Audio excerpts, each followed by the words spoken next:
Hello students, I am Ankita ma'am from Bio with Ankita, and today we are going to study a very important chapter of class 11 biology. That is the first chapter, the living world. So let us start with this first chapter, but before that I will intimate you with one very important thing, that we will cover this chapter in a sequence of 2 videos. In this first video, we are going to start with this chapter. So, living world जो है class 11 के 5 units में से first unit का first chapter है and is of great importance. तो पहले unit का नाम है diversity in the living organism, जिसका पहला चैप्टर लिविंग वर्ड हम पढ़ रहे हैं. तो जैसे कि नाम है इस चैप्टर में लिविंग, सबसे पहले हम we will try to find out living beings हम इन किन्हें कहते हैं. तो लिविंग ऑर्गेनिजम्स हम उन्हें कहते हैं जो ग्रो करते हैं, ग्रो करके मैच्योर होते हैं, और जब वो मैच्योर हो जाते हैं तब वो करते हैं रिप्रोडक्शन.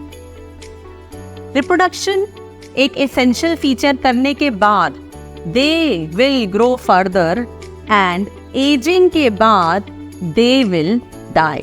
तो इस तरह से हम देख रहे हैं कि कोई भी लिविंग ऑर्गेनिज्म पैदा होता है, यानी सबसे पहले उसका बर्थ होता है और अल्टीमेटली वो करता है डाई. तो इस बर्थ और डेथ के बीच का जो टाइम ड्यूरेशन होता है उसे हम कहते हैं life span of that living organism, which varies in different organism. For example एक मस्कीटो जो है उसका लाइफ स्पैन 1 to 2 days हो सकता है. ह्यूमन बीइंग्स का लाइफ स्पैन 70 to 80 years हो सकता है. वहीं tortoises are having a lifespan of 250 to 300 years. So there is a huge gap between the different lifespans. Now living organisms chapter में आगे हम देखेंगे कि what are the different characteristics of living organisms. Okay, तो dear friends, कोई भी living organisms के characters यहाँ हम लिखने वाले हैं और उन कैरेक्टर्स को चेक करने वाले हैं क्या वो उनके डिफाइनिंग फीचर्स हैं. जैसे character number 1, that is called growth. अभी ग्रोथ क्या होता है? What is growth? ग्रोथ एक इरिवर्सिबल एंड परमानेंट चेंज है. किसी भी ऑर्गेनिज्म के सेल में हो सकता है, ऑर्गन में हो सकता है, या पूरे ऑर्गेनिज्म में हो सकता है. इसका रिजल्ट जो होता है वो increase in mass and increase in number. अभी बहुत इंपॉर्टेंट बात जो हमको समझनी पड़ेगी वो ये कि ये जो ग्रोथ है 2 अलग प्रकार के ऑर्गेनिजम्स में कैसे चलता है. तो जैसे हम यहाँ लिखे ग्रोथ, और 2 तरह के ऑर्गेनिजम्स ले ले. एक तरफ ले लें हम यूनिसेलुलर ऑर्गेनिजम्स और एक तरफ ले लें हम multi cellular organisms. Unicellular organism जैसे मान लीजिए हमने ये अमीबा दिखाया, और अमीबा जब ग्रो करेगा तो उसका मास इंक्रीज हो जाएगा. जब उसका मास इंक्रीज हो जाएगा तब वो 2 पार्ट्स में डिवाइड कर जाएगा. यानी वो शो करेगा रिप्रोडक्शन. रिप्रोडक्शन जब वो शो करेगा, दैट मीन्स टू से कि अब उसका बॉडी 2 ऑर्गेनिजम्स में डिवाइड हो गया. But one thing is very important कि यूनिसेलुलर ऑर्गेनिजम्स में सिर्फ और सिर्फ मास इंक्रीज हो रहा है. इसकी जगह अगर हम एक मल्टीसेलुलर ऑर्गेनिज्म का एग्जाम्पल लें, तो ये मल्टीसेलुलर ऑर्गेनिज्म एक सेल जब डिवाइड होगा तो इसका मास बढ़ेगा, लेकिन मास बढ़ने के बाद अब इसमें नंबर भी बढ़ जाएगा. तो नंबर ऑफ मास दोनों ही मल्टीसेलुलर ऑर्गेनिजम्स में बढ़ते हैं, लेकिन यूनिसेलुलर ऑर्गेनिजम्स में सिर्फ बढ़ता है mass. So that is a very important and key difference in the 2. Right, अब हम आ जाते हैं एक थर्ड पॉइंट पर इसके ग्रोथ के, दैट इज कि क्या ग्रोथ डिफाइनिंग फीचर है या नहीं. तो सबसे पहले हम समझते हैं कि डिफाइनिंग फीचर हम किस चीज को कहते हैं। डिफाइनिंग फीचर का मतलब ये है कि कोई भी ऑर्गेनिज्म ये फीचर शो करे। दैट मीन्स टू से जितने भी लिविंग ऑर्गेनिजम्स हैं, अगर वो ग्रोथ शो कर रहे हैं तो वो डिफाइनिंग फीचर है। लेकिन एक बहुत इंपॉर्टेंट बात that we have to take in consideration कि ग्रोथ नॉन लिविंग शो ना करे। तो क्या नॉन लिविंग कोई ग्रोथ नहीं शो करते? Let me give you an example. ये डस्टर है और इस डस्टर को अगर मैं रखे रहने दूंगी तो इस पर धूल की परतें जम जाएंगी। वो एक तरह की ग्रोथ ही है। एक माउंटेन, उस माउंटेन को जब हम देखते हैं और उस पर स्नोफॉल होता है तो उसमें एडिशन हो जाता है, ग्रोथ हो जाती है। तो ये एक तरह की ग्रोथ है। तो growth is, you have to take that, growth is not a defining feature. It is not a defining feature.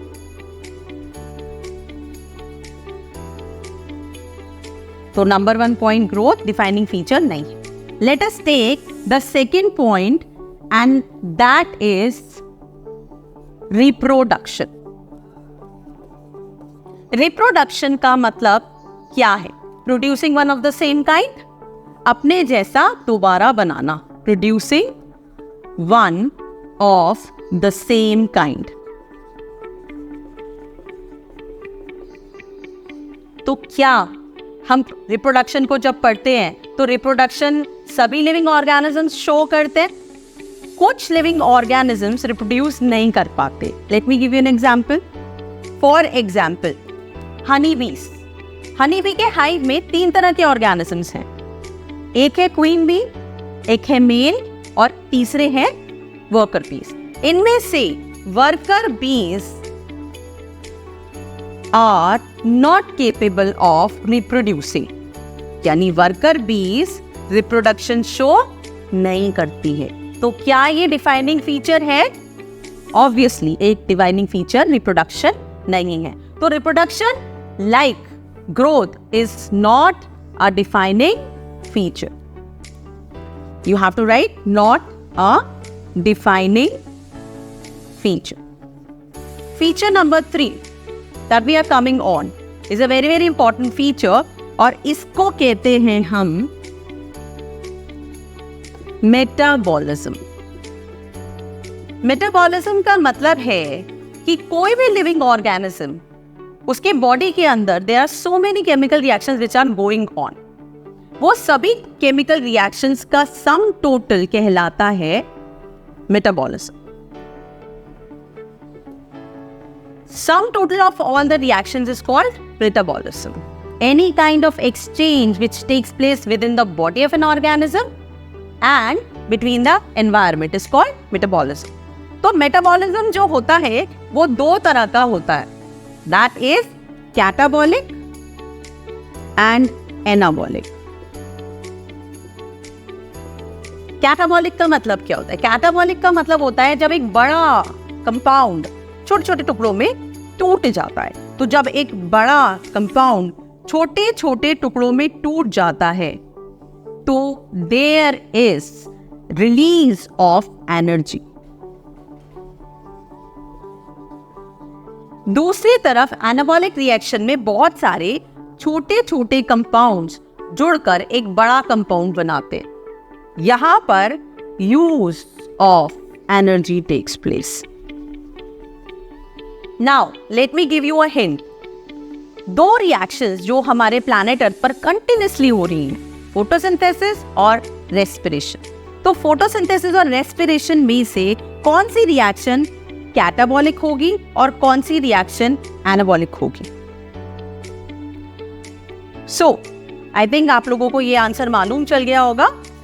Catabolic reaction में रिलीज ऑफ एनर्जी हो रहा है तो ऑब्वियसली ये है रेस्पिरेशन। और एनाबॉलिक रिएक्शन में जुड़कर बड़ा कंपाउंड बन रहा है तो ये है photosynthesis.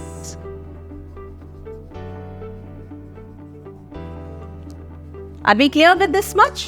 Let us carry on with the very important question once again. तो अभी तक हमने 2 जो फीचर्स यहाँ पर स्टडी करे वो दोनों ही नॉन डिफाइनिंग थे। तो क्या मेटाबॉलिज्म डिफाइन करता है? So let us take it like, क्या कोई living organism metabolic activities show करता है?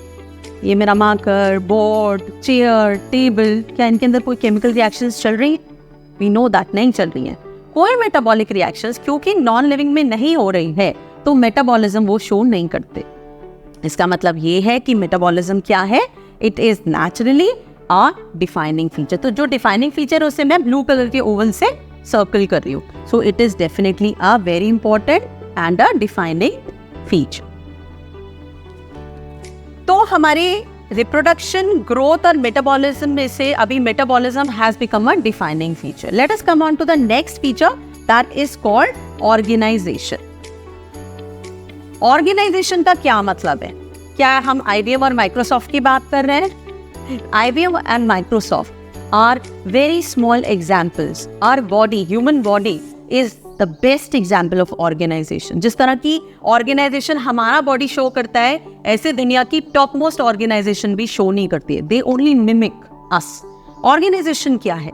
ऑर्गेनाइजेशन का मतलब ये है कि जब कोऑर्डिनेटेड मैनर में काम होता है ना। Let us take an example. Organisation of living body में, हमारी लिविंग बॉडी लाखों करोड़ों सेल्स की बनी है। ये सेल्स हमारे शरीर की वो छोटी छोटी ब्रिक्स हैं जिनसे कि हमारी ये इमारत खड़ी हुई है। अब जब इन ईंटों को हम जोड़ते हैं तो बनता है टिश्यू, और इस टिश्यू को जोड़ के बनता है ऑर्गन, फिर बनता है ऑर्गन सिस्टम, जिससे बनते हैं हम, यानी ऑर्गेनिजम्स। तो सेल जो है it is the basic unit of life. अब करोड़ों सेल्स हैं, वो करोड़ों सेल्स जिसका जहां मन आए वो काम करे। तो हर सेल अगर अपना अपना मन का काम करेगा, एक कोऑर्डिनेटेड मैनर में काम नहीं करेगा, तो क्या मेरी बॉडी इस तरह से काम कर पाएगी जैसे मैं कर रही हूँ? It's not possible. So when I am talking to you, I am using this marker and I am speaking, my brain is able to coordinate all my organ systems. Yes, my organ systems are working effectively. My organs are working effectively. My tissues are working in a coordinated manner, and it goes to the level of cells. मतलब हर एक स्तर पर एक coordinated वे में काम चल रहा है। इसी को ऑर्गेनाइजेशन कहते हैं। ऐसी कोई भी ऑर्गेनाइजेशन नॉन लिविंग में शो नहीं होती। तो फिर से organisation is the defining feature. मुझे पता है आपके मन में एक सवाल उठ रहा होगा। मान लो कि ऑर्गेनिज्म यूनिसेल्युलर है, फिर ठीक है, तो अगर ऑर्गेनिज्म यूनिसेल्युलर है तो क्या वो ऑर्गेनाइजेशन शो करेगा? Let us take an example. Cells दो तरह के होते हैं, हमने अपने क्लास 9 में पढ़ा है। एक होता है प्रोकैरियोटिक सेल, एक होता है यूकैरियोटिक सेल।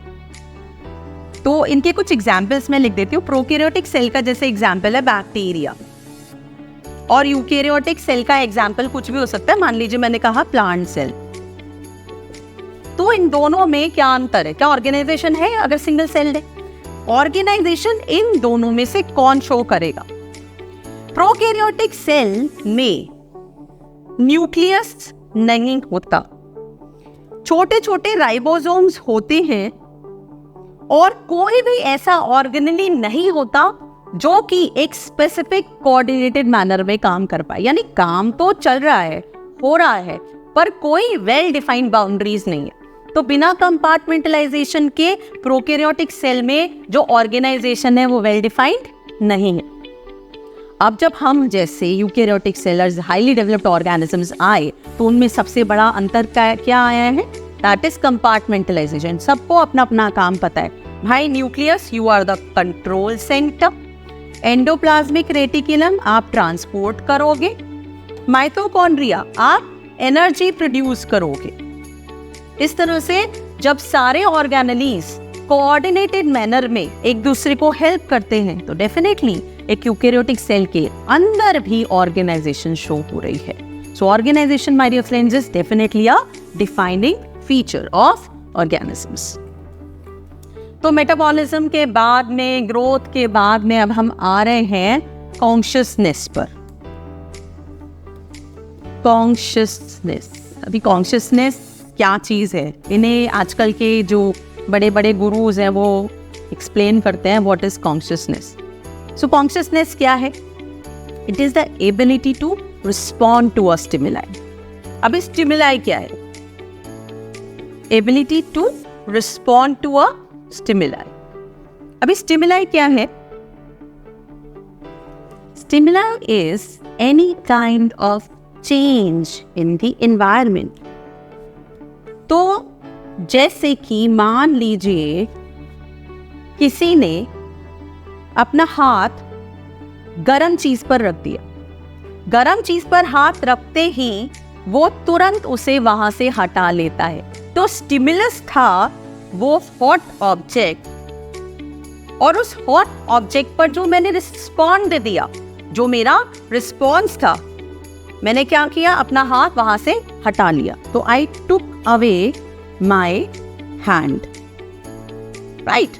तो ये जो मैंने अपना हाथ वहां से हटाया, क्योंकि मेरा हाथ जीवित प्राणी का हाथ है और मेरे पास जो चीज है दैट इज कॉल्ड कॉन्शियसनेस, इसकी वजह से जो इरिटेबिलिटी मेरी बॉडी में प्रोड्यूस हुई, उसकी ही वजह से मैंने ये रिस्पॉन्स करा। तो अगर वहां पर उस हाथ की जगह मैंने ये डस्टर रखा होता, क्या ये डस्टर अपने आप हट जाता? इट्स नॉट पॉसिबल, क्योंकि डस्टर के पास कॉन्शियसनेस नहीं है। लिविंग ऑर्गेनिजम्स के पास कॉन्शियसनेस है। दैट मीन्स टू से again consciousness is the defining feature. साथ में एक चीज मैं ऐड करना चाहूंगी, क्योंकि हम ह्यूमन बीइंग्स हैं, तो ह्यूमन बीइंग्स में और बाकी सारे ऑर्गेनिजम्स में कॉन्शियसनेस के लेवल पर एक बहुत ही बड़ा चेंज होता है। We are the only organisms on the planet Earth who are self-conscious.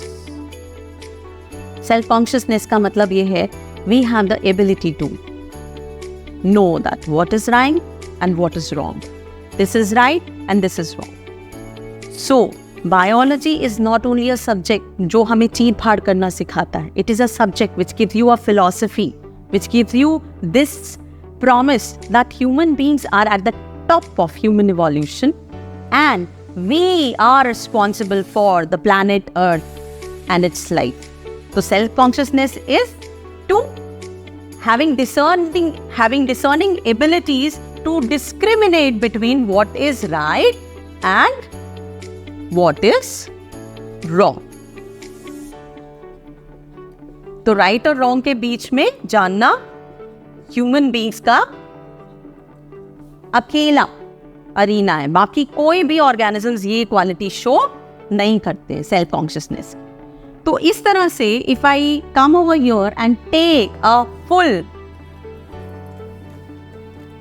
Review of all the 5 characters, character number 1 growth, character number 2 growth के बाद में आया reproduction. The 2 of them I am writing with blue pen because they are not the defining feature. The third character, that is metabolism. Fourth character, that is organization. And the final character, that is consciousness, are all the defining features of a living organism. I think हम लोग इसको बिल्कुल clearly समझ गए हैं कि these are the defining and these are not defining features of living organisms. That was all for today's video. Kindly like and share. आगे का चैप्टर हम नेक्स्ट पार्ट्स में कवर करेंगे, so don't miss. Subscribe the channel for more value. Notes और practice worksheets free of cost description box में आपको मिल जाएंगे। अगर आप मुरादाबाद यूपी से हैं तो you can avail an offer to have offline classes with me. Thank you so much for watching. देखते रहिए बायो विद अंकिता।